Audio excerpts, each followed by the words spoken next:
I don't view ISIS as being directly caused by the theology of Wahhabism.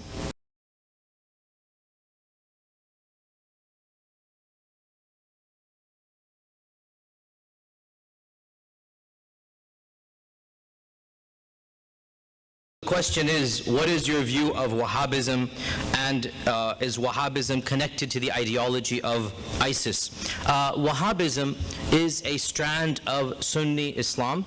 Sunni Islam is the dominant interpretation of Islam. Around 80 to 85% of Muslims are Sunni, and around 15 or less than 15, because there's like 1% that are miscellaneous, neither Sunni nor Shiite. Sunnis and Shiites together make 99% of the Muslim world. So Sunnism, with 85% of the Muslim world, obviously has strands within it, right? Similar to, let's say, Protestant Christianity, there are many interpretations of Protestant Christianity, and Wahhabism is one particular strand or interpretation which is predominant in the country of Saudi Arabia and in Qatar, and recently it has become very popular across the globe. To give you one example, in Egypt, when there was a free and fair election 4.5 years ago, for the first time in over 100 years, when Egypt had its first democratic election, the Muslim Brotherhood won the majority of the votes.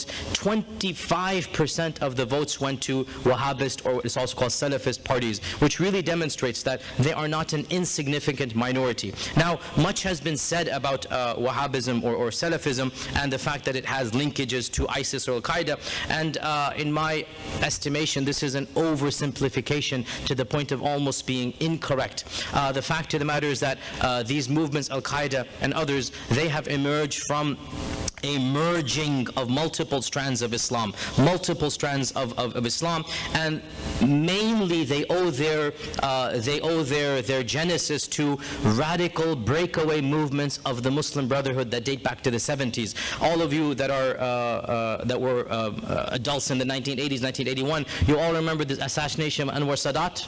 You all remember Anwar Sadat? Anwar Sadat was assassinated by a very radical organization that was a breakaway from the Muslim Brotherhood. The Muslim Brotherhood, by and large, has not resorted to terrorist activities. This organization felt we need to expedite. They broke away and they succeeded in assassinating Sadat. Well, Ayman al-Zawahiri, who is now the current CEO of Al-Qaeda, the chief of Al-Qaeda, was actually a minor card-carrying member of this organization that assassinated Sadat. So he was actually jailed for being a member. He wasn't involved in the plot, he was a member. So yes, Salafism or Wahhabism has some effect on these movements, and you have certain theological tendencies that are demonstrated. So for example, Salafism or Wahhabism does not endorse religious icons or statues.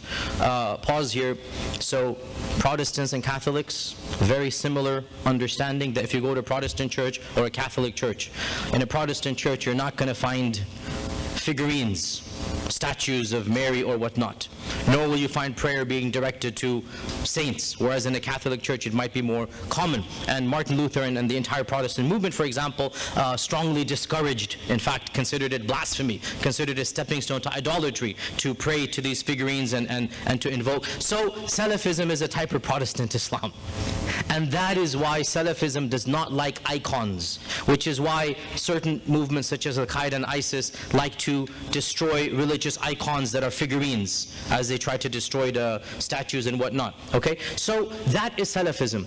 But the militancy or the jihadism or the radicalization, that is not coming from Salafism. Most Wahhabis, I'm using the term interchangeably, there's a minor difference, we're not going to get into this. Most Wahhabis are very apolitical, very pacifist. Most Wahhabis, you can consider them to be somewhat like maybe the Amish or the ultra-Orthodox Jews, where they're always incessantly thinking about what clothes they're wearing, the purity of their food, just living very pietistic lives. And they believe that getting involved in politics is corruptive to the soul. They want to live pure lives. So most Wahhabis are very, very apolitical. So rather than viewing them as somehow being a threat or a danger, the fact of the matter is that they're some of the most innocent, innocuous movements when it comes to living in broader society. They might have views that are that are unpalatable, no doubt about that. They view, their views of integration or of women. Yeah, they have their own, but I don't view them very different than ultra-Orthodox Jews, for example, in how they view. They want to live their own lives. So I don't view ISIS as being directly caused by the theology of Wahhabism. I don't view ISIS as being directly caused by the theology of Wahhabism.